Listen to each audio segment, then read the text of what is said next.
In this week's episode, we bring in brand safety expert Scott Cunningham. Now, Scott was the founder of the IAB Innovation Tech Lab.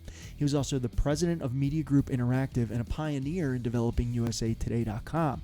So he's a really excellent resource for both brands and publishers. And by the way, you both work together because brands buy advertising on publishers and publishers serve ads to brands. What do we get into? We get into why both parties, publishers and brands, now need to really ramp up their investment in first-party data collection, because that's going to map your actual ad targeting from a brand perspective on those publishers. We also talk about ad fraud. It's been in the industry, it's been an issue for a while, but more specifically, why first-party data can potentially reduce ad fraud for your brand over time, save you millions of dollars. We also get into the Brand Safety Institute, of which Scott is also writing a ton of white papers. In fact, you can learn how to get all of his white papers, things that you need to think about from a brand perspective around safety and compliance, especially as you collect first-party data.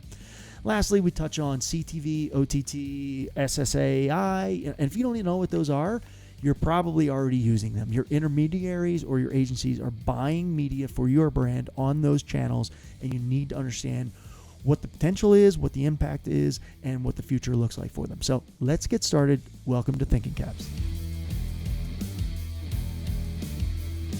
Thanks for coming in today. And sorry, we are remote because of the coronavirus right now, but I appreciate you coming from the safety of your own home. No, thank you guys.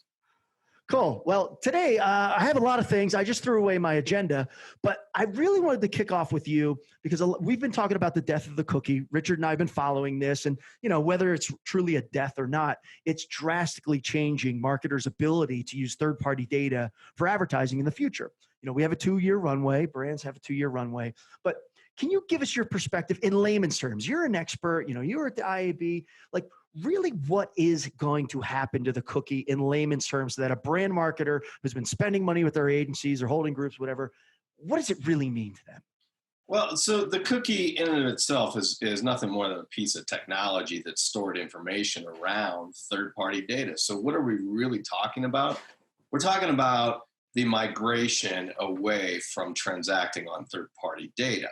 Cookie just happens to be the technical means by which this has been described in the past. And so when we think about then the big picture of moving away from third-party data, we have to move somewhere. We have to move in what this migration path looks like into first-party data.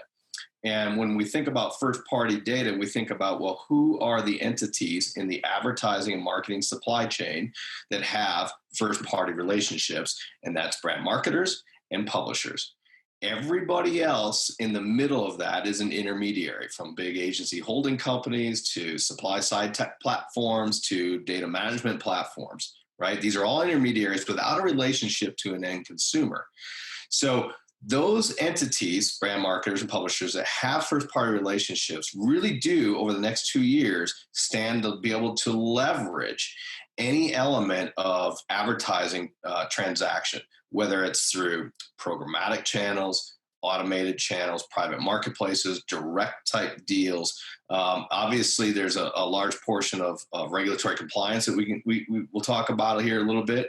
But on this migration path over the next 1 to 2 years away from third-party data, it does fundamentally change what entities are transacting on in the supply chain back to first-party information. When I mean first-party information, I really do mean those entities that do have that relationship with the end user. They own it. They actually have a one-to-one relationship. So what you're saying is publishers have a one-to-one, right? People who subscribe, even if they lightly subscribe, or if they're behind a paywall, and then brand marketers who have gone directly to consumers and said, hey, forget Facebook, forget Google. You want to have a relationship directly with us? I'm Nike, I'm Adidas, I'm whomever. That's the kind of first-party data that you're saying. Yeah, that's correct. And when you think about it in terms of the World Wide Web, I want to be careful. The World Wide Web, different from apps, different from CTV, even though we can still talk about first-party data across that. But when we talk about the death of the cookie, we are talking about the World Wide Web and those publishers and brand marketers that do business on the World Wide Web. And what that really does mean is when Google made these announcements that there's a 24-month window, Google was one of the last browsers to allow transactions of third-party data. What they've effectively done is announced that those are end of days, that are sunsetting that type of capability. Got it. You know, we talked a little earlier before we started. Do we want to talk about what publishers are doing because of this change? You know, they're taking down paywalls, but still collecting data. You know, how are the publishers? And I think it's interesting for brand marketers to know, how are the places where you're going to have to buy and target your media in the future? How are they dealing with this shift? Well, the shift on publishers, when we talk about the remove paywall, that is what's happening in current times, especially with the coronavirus. And I'll talk to you a little bit about why that's really important for news publishers. But when it comes to either paywalls, registration walls, email newsletter opt-ins, and when I say opt-ins, because keep in mind, our industry had been at transacting on elements of third-party information that was more opt-out mechanisms. Now we're moving towards a world of opt-in through GDPR and CCPA, kind of lighting the path on that from a regulatory perspective, so that when publishers do introduce some sort of piece of content, they want to be able to capture that first-party information through a registration system. It could be a subscription system. It could be a newsletter system. They are effectively capturing even more of that first-party information, allowing that consumer to consent to opt in to allow advertising transactions along the way too. Whereas brand marketers, very similar, which is interesting because brand marketers with this shift have a, depending on the brand, I suppose, because not all brand marketers capture consumer information like this, but depending on the brand, especially the direct-to-consumer brand, capturing of that first-party information is really critical for them right now, too, in the next 12 months, because as you think about how they want to market to those consumers or future consumers, they want to be able to match that first-party information, whether it be the World Wide Web, mobile, or CTV in such an effective way that if they're not thinking about how to transact with that first-party information and capture that first-party information now, they'll be behind the curve. It's quite interesting actually seeing the shift in terms of what it means for publishers, because I actually generally think there's a real opportunity here for publishers. And, you know, we've been beating the drum for 9 years now. With the duopoly of Google and Facebook, you know, increasingly tying up such a large proportion of digital ad revenues, we've been working with a whole plethora of different media companies to help them offer things that Facebook and Google can't. And primarily, the thing that we've been working with them to offer to consumers is interactive experiences that offer a value exchange to the consumer in return for their data, first-party data, zero-party data, and then that is shared to the with the advertiser and the publisher. And actually, to put some and actually, funny enough, interestingly enough, the brands that we talk to, one of the big issues that they feel they have with this shift away from third-party data to first-party data is there a concern of like, oh, how does this new world scale? You know, how do I collect this amount of first-party data? And actually, what we do with publishers by offering CHEETAH experiences out almost as a sort of advertising offering for quizzes, sweepstakes, surveys, you know, various other interactive experiences that collect first and zero-party data, is we allow the brand through the publisher's audience to achieve scale. And we actually just did in January, we had our, just seeing the numbers on the platform, the largest ever month that we did. So we actually collected over 500 million people coming through our experiences, you know, filling out a form and, you know, adding their marketing opt-ins. And the majority of that came from publishers doing it for advertisers. So there is a real opportunity there, I think, for publishers to help brands navigate this shift. You know, it's interesting you bring that up because, you know, obviously when I joined the IAB and the IAB board asked me to step in and stand these things up, I had to represent the advertising supply chain equally across the member entities. So that really did mean everybody from the New York Times to the duopoly. And so I have, you know, in that respect, in that type of role, you know, you don't play favorites in that type of role. Having said that, I come from the traditional news publishing world prior to that. And I spent most of my career in the news publishing world. And what I find interesting about your statement here is that news publishers have been getting their teeth kicked in for the last 10 years. by and large. And so some of them have been successful, but very few, especially local news publishers. And they do need help extracting that first party information. So anytime a brand marketer can come to a large element of local news publishers or any other publisher that doesn't have the sophistication to maybe capture all of this, but do it at scale, I think you'll find that the health of that type of advertising and first party data sharing relationship is going to be a good conduit for sustainability for a lot of what we're seeing over the last 5-6 years. Now, will it replace a duopoly in terms of scale? No, but I actually think that it actually does shed a well-lit light for brand marketers to know what brand suitability and what brand safety will mean when working with those local publishers versus working with a duopoly type of entity that doesn't allow third-party measurement. It doesn't allow transparency to the degree that the brand marketers are looking for. Whereas right now, I think over the next 12 to 24 months, they have an opportunity to work together with a lot of the smaller or medium-sized publishers across the World Wide Web. I think they will find scale. It's going to take some time and some patience to develop those relationships. Frankly, develop relationships that they had 10 years ago that were disintermediated. Thinking about the ability to do this at scale, one of our, I'll give a bit of a shout out to one of our customers, Discovery Communications. They do a range of different interactive experiences that they work with advertisers on. And one of those experiences they do is the Great Home Giveaway, right? So it's a huge sweepstake, but one where they ask like 25 different questions from consumers about, a whole variety of different data points as relevant for anybody in a variety of different advertising industries.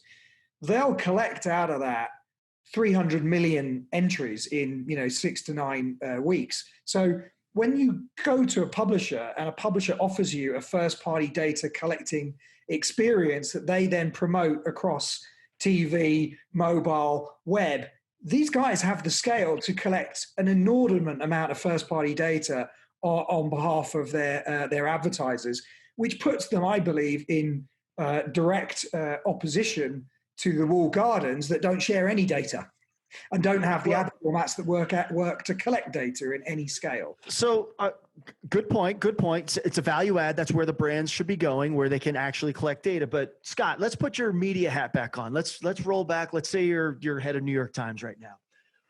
Are you giving away your secret sauce and your real differentiation when you're giving all of your brand advertisers this direct to consumer content? So what I mean is, if the New York Times is amassing, they've got 20 advertisers, they've got these experiences, whatever they are, collecting data. Oh, here you go, P&G. Here you go, Clorox. Here you go, everyone else. Here's your data. Are they giving away their real core value so that brand can take it to another publisher and do a one-to-one match? Like, what would you be thinking from a publisher standpoint?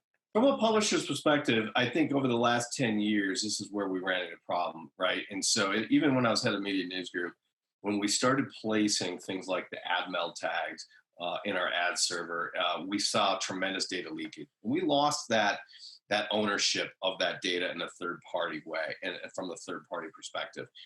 This is changing now. And so if I'm a publisher today, I have to understand what the brand marketers are looking for, which is my first-party data. And I am going to be very careful to operate in such a way that we're striking partnership deals where the derivative rights to the access to that first party data are such that it's equitable for both parties. This is the time for publishers to understand that they do hold the cards when it comes to these conversations, but that doesn't mean they should shut off the brand marketers. I have no doubt that there's a lot of conversation, negotiation happening with the bigger publishing entities with the brand marketers that I would like to see cascaded to the medium and small publishers on best practices of how to do this. I think there's a lot of richness in first-party data that both brand marketers and publishers can find. Right now, it's about striking that balance over the next 12 months in the contract negotiations of who's going to own what. I don't think the publishers should just unveil all the first party data to a brand marketer because they've had these types of placements. At the same time, I have no doubt that there's probably different opportunities to share and stitch that type of first party data relationship based on the CRM and or other types of data sources the publisher has. But in the use case that you just described as well, where the brand marketer can have, a survey or something built into the publisher website, what does that mean? Is there a percentage of page views or audiences that they'll be exposed to capture that first party information?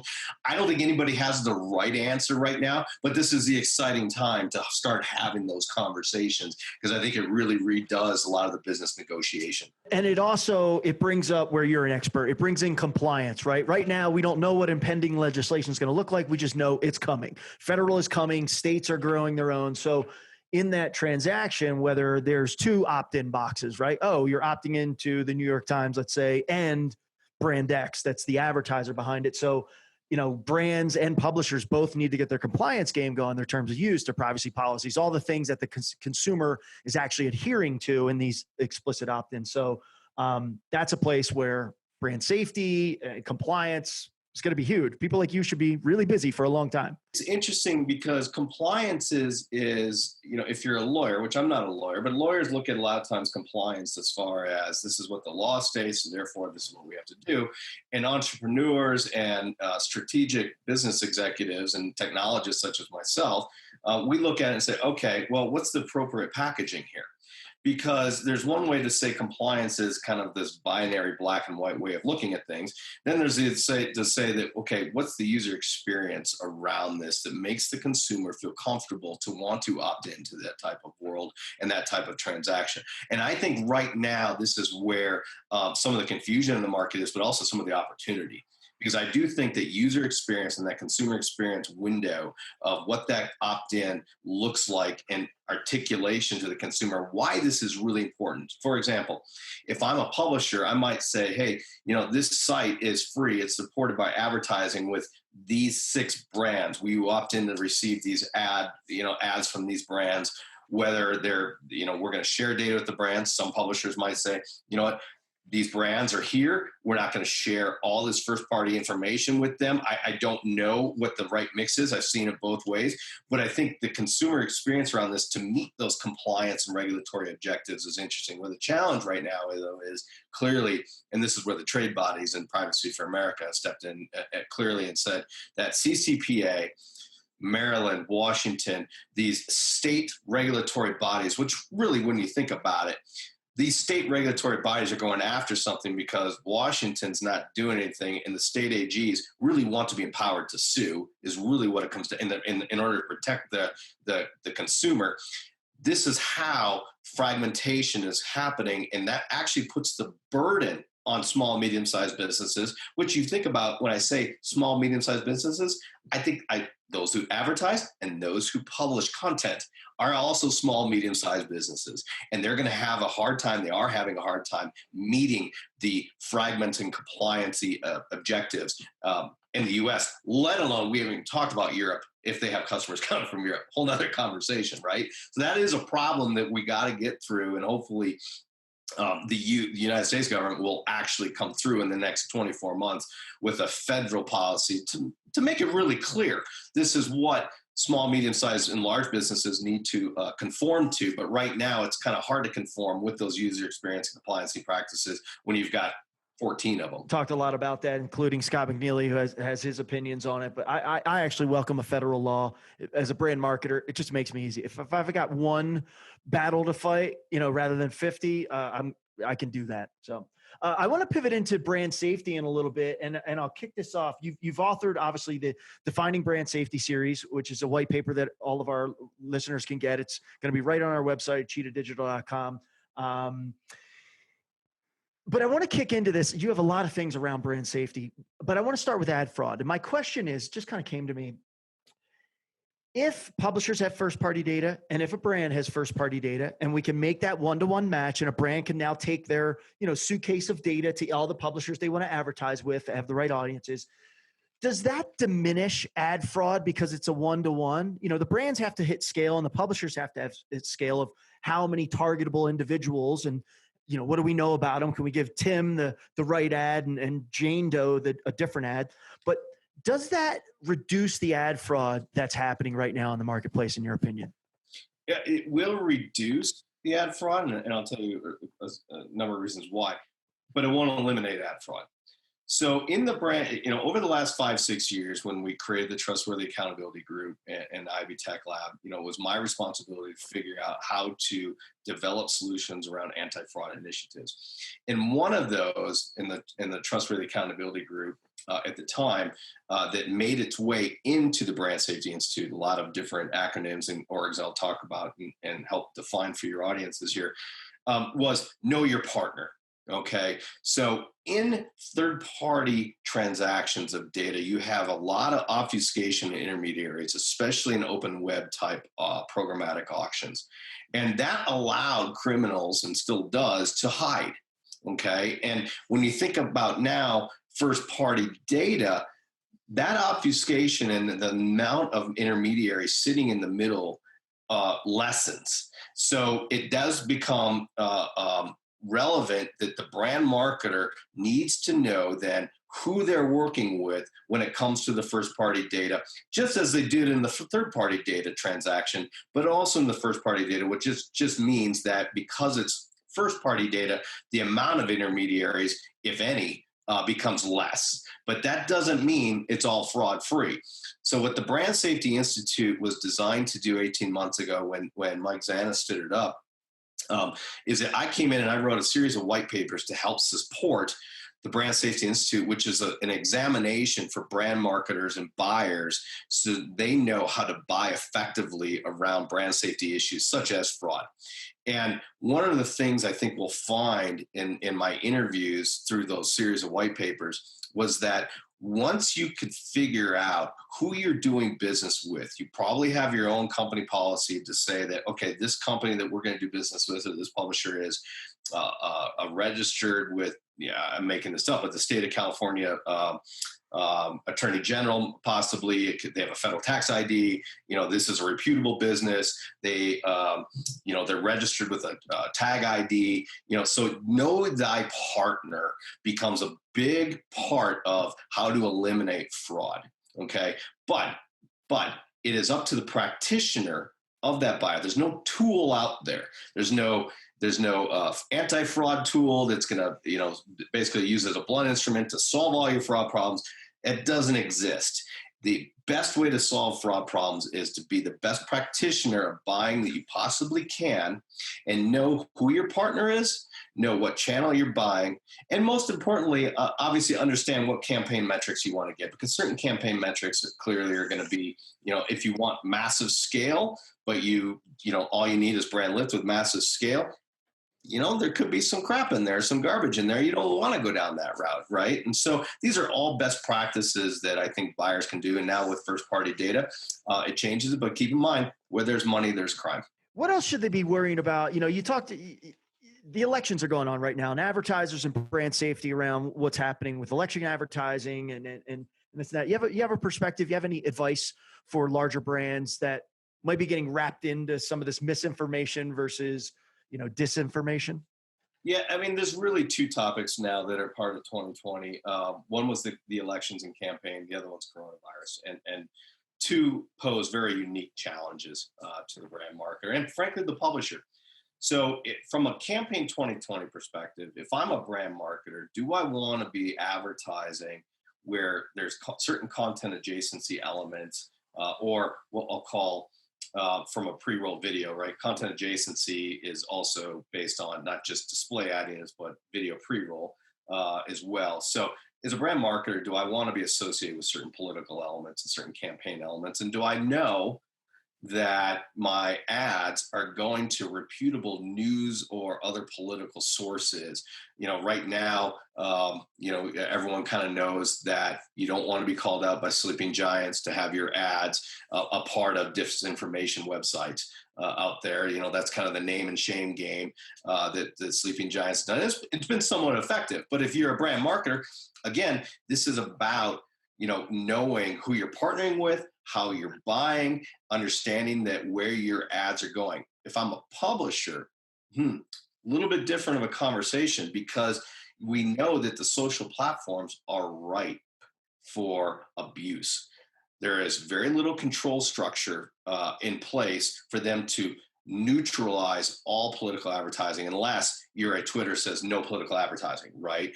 But as a brand marketer and publisher, you have to be careful. What's the agenda of the advertising? If it's programmatic, if you're a demand side platform, do you know who's occupying that seed ID? Do you know what entity is buying on that ID? Do you know on a social platform who is buying that? And so right now you have a real problem that we've seen since 2016. Have we really solved this problem?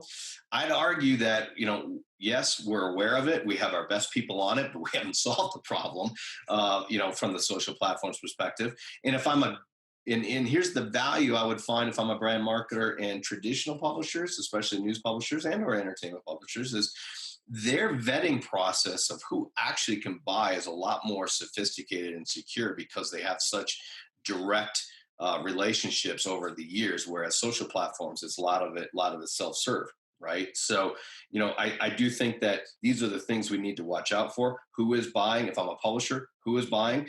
If I'm a brand marketer, I might be asking those publishers that I'm trying to buy onto those channels, what's your control structure to know that I'm actually a legitimate buyer? It's kind of like, you walking into a liquor store and getting carded. You're like, wow, I didn't think about that. But thank you. I know now that 16-year-olds can't buy here. Well, if I'm a brand marketer, I'm going to say, well, how do I know that my ad isn't going to be associated with some other ad that is full of disinformation into itself, let alone the content that's going down? So as a brand marketer, you don't want to be a part of that. So this really comes about education and learning how to buy effectively. That's where I see Campaign 2020 going. And I think that the trade bodies and over the course of the rest of this year will be very educational for them, and I hope that they're sharpening their tools a little bit in the toolbox, including the practitioners around that. That's a little different from what we're seeing now with the coronavirus, which doesn't seem to be abating. Clearly, we all have been impacted by this. We know that marketing is shifting. We know that audiences' eyeballs are shifting. And audiences' eyeballs are shifting to news information, whether it's national news, but a lot of it's local news. If you think about local news, whether it's newspapers or local television stations, they are the funnel and conduit for public health information. And what we're all seeing and witnessing, and it's been written about now, and coming from the news industry, I can see that, yes, paywalls are dropping. I do think that local news publishers should be keeping registration walls up. I love the fact that they're making this content for free. I think it's the right thing to do in journalism in the name of civic good. I do think that they should take advantage of the opportunity, not throw the entire curtain down, but capture that consumer information so they do own that first party data, which will become valuable to them right now more than ever. But most importantly, and I've been asked about this, through some of the articles that have been reported out there of, what does keyword blocking mean? What is really happening with keyword blocking around coronavirus? And brand marketers and buyers have to keep in mind that, if you say the term coronavirus and you say, this is something that I want to be blocked, it could be a sports story about some NFL league that's been punted by a month, or the European Premier League, or U.S. soccer has now canceled games, and that term there will not allow you in that block list then to have any ad spend across audiences that you might covet, let alone local news sources which desperately need the ad revenue right now. If they are lowering their paywalls but putting up registration walls, that means their content is free. That means expense goes out the door. And right now, more than ever, we don't want local newsrooms not being able to afford to pay their journalists who are doing this as a public good. So my advice and my encouragement, my hope would be brand marketers recognize this, become more sophisticated with your whitelisting versus just using a keyword block list with a blunt instrument tool, such as those verification vendors, Double Verify, IS. These are all great companies, but sometimes those tools and those algorithms can be used as a blunt instrument. And what I would recommend marketers do is get engaged in your whitelist cultivation. asked to buy local news sources. Obviously, create your brand suitability framework around the type of content you're looking to be associated with. But I can tell you, those news publishers really need your ads. What's your opinion here on the intermediaries, the agencies placing these buys, right? As we see less black boxes and less, third party data that they can offer to their customers, more matching based on cookies. Do you think that the agencies are going to have to change their skill set to say, all right, cool, now we're really going to get into the weeds. We're going to help our clients with whitelisting versus keyword blocking and these more minutia, granular, targeting abilities. Is that where agencies are actually going to move their services and go back to school, so to speak? We are. We work in the Brand Safety Institute. We do have the large holding companies engaged in this, and a lot of them are moving towards a brand suitability framework, recognizing it's not one size fits all. Certain brands are fine with the association. Certain brands, clearly, if you think about the buying channels, the airline industry and the cruise industry are struggling right now. Having ads targeted next to coronavirus stories is probably not the best idea for them. I'll leave it to the marketing department. But as an agency, you're sitting with your clients trying to understand the best brand suitability for that individual client. Now, I do think that some agencies are better than others. I think that some marketers are better than others. And my advice would be for the marketers is, shame on you if you don't ask the right questions. There's a lot of good information out there, but it's also upon you to work with your agency buying partner to create that brand suitability strategy. Otherwise, the agency sometimes are like, well, okay, this is what I heard. This is what I heard. Okay, I'll push this button. Boom. Yeah. And so it is a dynamic there that requires a healthy dialogue between the agency who really needs their guidance on their brand suitability comfort. One other thing, OTT.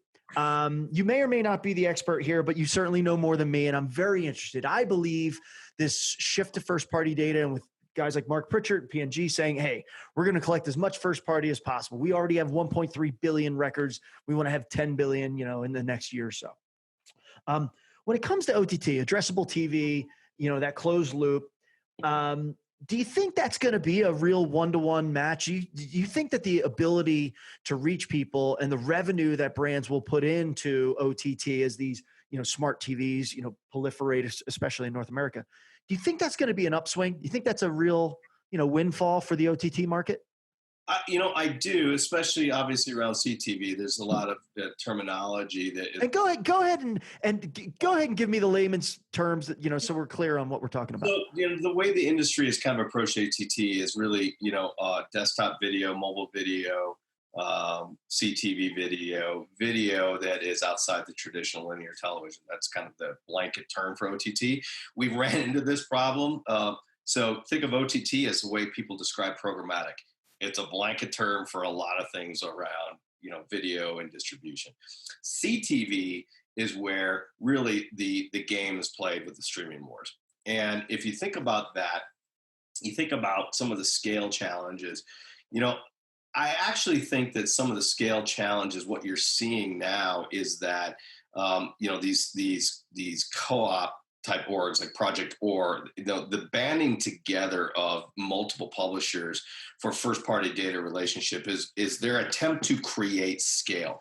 We've seen this happen in the World Wide Web, and they're doing it to compete with the large platforms, right?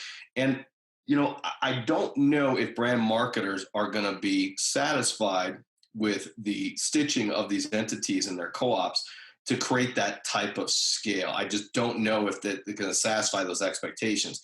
What I would like to see, though, is the acknowledgement that the harmony of a standards layer, which standards take time, the harmony of a measurement and standards layer across multiple CTV, mobile web, needs to take that next turn so that marketers do feel that there are scale in their buys for video across OTT and CTV. At the same time, I think that there needs to be a little bit of recognition too on the marketer side that quality is oftentimes more important than quantity. And right now, when you've got entities bolting together first party data, the quality can be synthesized and lost a little bit in the noise of that type of relationship without the standard. So I think brand marketers got to be real careful too, to understand that they should be looking for quality, maybe not as much quantity. And there's a lot of quality there. We're seeing more and more of it in some of these individualized streaming war type CTV channels now.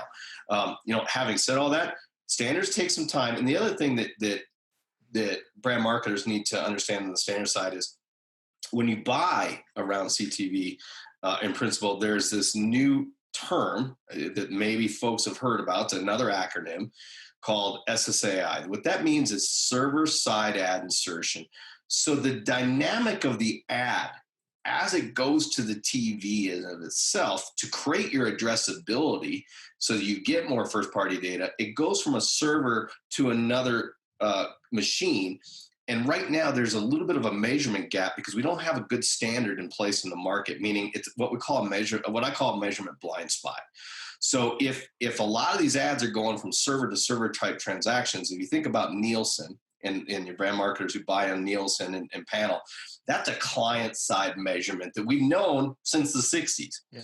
Well, technology is updated so much that it's now a server to integration. And right now we don't have a good standards layer across multiple buying channels to say that server to server have a measurement of X. Right now, we don't know what that measurement is. That's what we call a measurement blind spot. But the MRC is aware, they're working on this, the IAB is working on this. But if I'm a brand marketer and I'm buying on these channels, again, you're only as good as your knowledge of what's happening in the market. And so this is kind of up to you as a brand marketer or your agency to say, if I'm going to buy on CTV channels, what percentage of measurement blind spot am I really buying at this point? How do I know that my ad was delivered there? These are all very valid questions that are part of their brand safety framework that I would argue that they need to be up to speed on.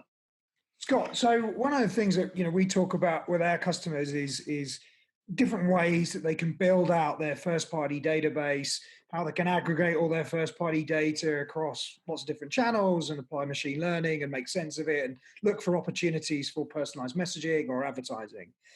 Could you, step through in kind of layman's terms what you think the benefits of a brand bringing first-party data to an OTT ad landscape may be now and in the future? Well, it's a great question because on the CTV front in particular, you do have a lot of the streaming players and device manufacturers who do control the publishing side of first-party data. So the more the brand marketers are culling and mining their first-party data in their own data stores, the better opportunity they're going to have for addressability in the future. And obviously there's a refresh rate on keeping that, but if they're not putting that investment into creating that first party data stack, maintaining that, refreshing that first party data stack, every time they go to a CTV buy or maybe potentially other OTTs such as mobile video, they might be buying blind, right? What you want them and what they want is the ability to connect to these customers and audiences that they may already have outside of reaching new audiences. So the investment they make into their own data stack and data stores in order for them to mine that data when they go to these buys, they're only going to find that the more relevant and frankly the more leverage their campaign will act on in the future. I'm glad you said that because the refresh rate, that's the key word to me. Like, I think brands, if they don't understand that they need to build their first party, database right now, then I don't know what rock they're operating under. They need it.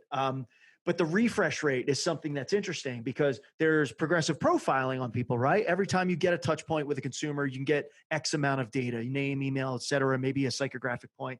But the more that they can understand that individual consumer, the wider their database gets, right? Deep is one thing. Hey, we have, Mark Pitcher said 1.3 billion contacts. What I'd really love to know, which he probably won't reveal, is how much do you know about them? How wide does the database go per person? But having an always on approach from a brand standpoint to always be acquiring new and always be new people and always be acquiring new information on your people, that's what they need to do. That's how the hockey stick keeps going. That's where their strength comes from. That's where their, knowledge power is going to be. And the publishers have to do the same thing on their end, right? So now we can say, hey, look, do you have anybody in your first party database that loves blue hair, whatever it is. Like if the publishers have it and the brands have it, they can make that match, much like the cookie is doing right now for the duopoly and all the other publishers. So, well, you bring up the point around the variables in that first party framework that I'm visualizing what my data set of Scott Cunningham looks like, and those variables that might be interested in blue hair dye or whatever my kids could be, and my email address. The question becomes also for the brand marketers and publishers is, in a world of regulatory compliance, you're going to need to explain to the consumer why this information is appropriate. And the better you're at doing that and packaging that information, the more rich your data store is going to be. And if marketers are not putting the potential fiscal and other labor resources around this type of capability now, they will be left behind. It's time for them to start thinking in these terms, because what will happen is that if the publishers do have this data, then the brand marketer doesn't have that data, or it's not mined appropriately and all the appropriate variables are captured. It might be that their advertising campaign falls a little flat, right? If you think about that down the road, they're trying to advertise to these people. If they don't have the right data set to match this data set over here, then you might see some ad spend waste at that point. That's interesting. Maybe we need a standardized list of psychographic zero-party data, variables that publishers and brands should be asking, so that there is more match beyond just the email address and the person. Although I think it's, we have clients, and I personally have a client that has 187 data points in their database for nearly 1 million people. I mean, they know when they're going to buy, what they're going to buy, why they bought the competition, what channel they're going to buy in a big box retailer, a local dealership, or et cetera. And they can segment and create their own, segments. And right now it's pretty good to have, hey, these email addresses we know buy in this channel at this time with this product. Hey, publisher, can you reach these people? And then it just becomes the match rate. The match rate becomes the gold standard of everything. Well, this has been great, fellas. Do we have anything else we want to close out on here? I think we have a ton of things we could dive into later. I want to get some feedback from some of our audience, or clients, or prospects, and re-explore things. But any closing thoughts? It's quite it's quite often you see a situation like what we're having now with coronavirus, and it's easy to think that it's a lose-lose situation. But of course, things are more nuanced than that, and it's not a lose-lose. Some folks are able to adapt and actually perhaps optimize and potentially win out of the changes that are happening in society during this period. Just quickly, what do you think are maybe the spots of winners and losers in the brand and publishing ecosystem? You mentioned local news, for example. Just give us a view on that before we wrap up. I look at these situations obviously as an opportunity too. I know how painful it is for a lot of folks that go through this, but advertising in and of itself and the supply of content and information, whether it's in the form of entertainment or news, both have equal value in many respects to help us through these times right now. Advertising plays a massive role in the economic sustainability of these things. And so there's going to be certain brand marketers clearly that are going to shy away from this. I do worry that because of the way things have gone with some of the isolation and social distancing, which has been really important, clearly, that our small, medium-sized businesses that do advertise on local news channels, which is the conduit by which they've reached their audience traditionally, they don't have marketing budgets anymore. These bars and restaurants, they're laying people off, let alone trying to market people who can't come in those doors. So those local news entities need that pipeline of brand lift coming through. So I would urge the audiences who have larger budgets and marketing budgets to keep trying to reach those audiences, because they're there. I do think that some of the other winners clearly are going to be the CTVs, obviously streaming appliances at this point. What we're seeing, and I read somewhere that the European Union was going to ask Netflix to not send HD video anymore because it's taxing their broadband infrastructure around it. Those types of situations also create expose problems and opportunity. I think that clearly that we've seen that there is an element of the digital divide. There is an element of our society of consumers who just view content on mobile phones because they don't have broadband type of connectivity. And I think that's actually an opportunity too, because I think you'll find that the private sector, we all work in, will realize that how do we better fund and upgrade some of the infrastructure for consumption, education, and the other types of technological capabilities that many of us enjoy, but not everybody do enjoy. So if you think about the bigger picture scenarios, I think what's happening is it's creating a lot more awareness of some of these massive gaps that we're finding in the ability to reach consumers, whether it's through lack of technological means or other types of environments that previously have never had access to. But I think in the next 3 months, the more that we can see sustainable advertising from those who are still in the marketing business to entertainment and news platforms, we'll find that there's going to be a sustainability economic engine around marketing and advertising.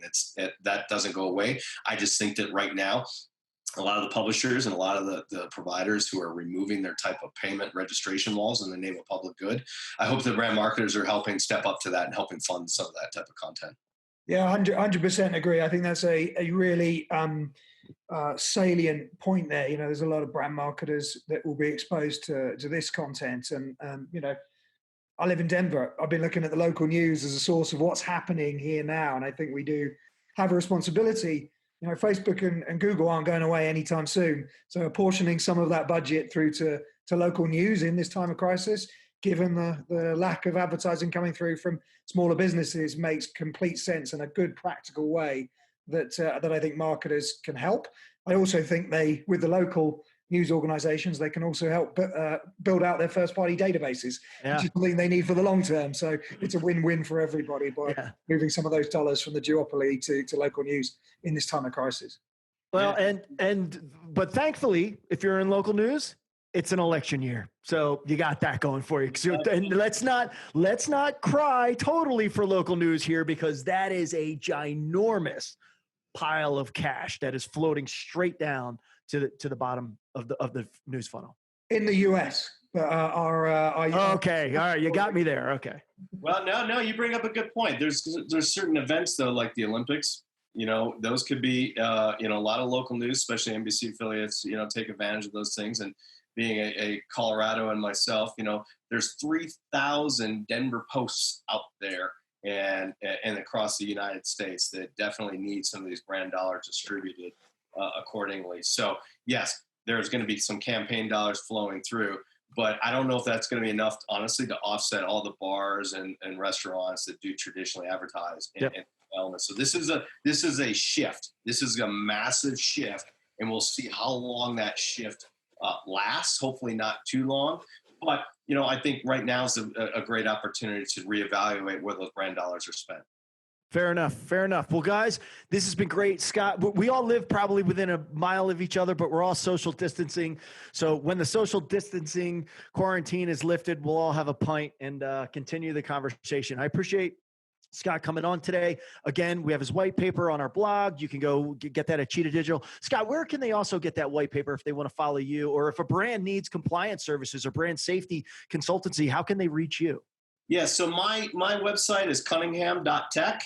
It's a little consultancy shop that deals a lot of brand safety, compliance, different strategic opportunities around supply chain.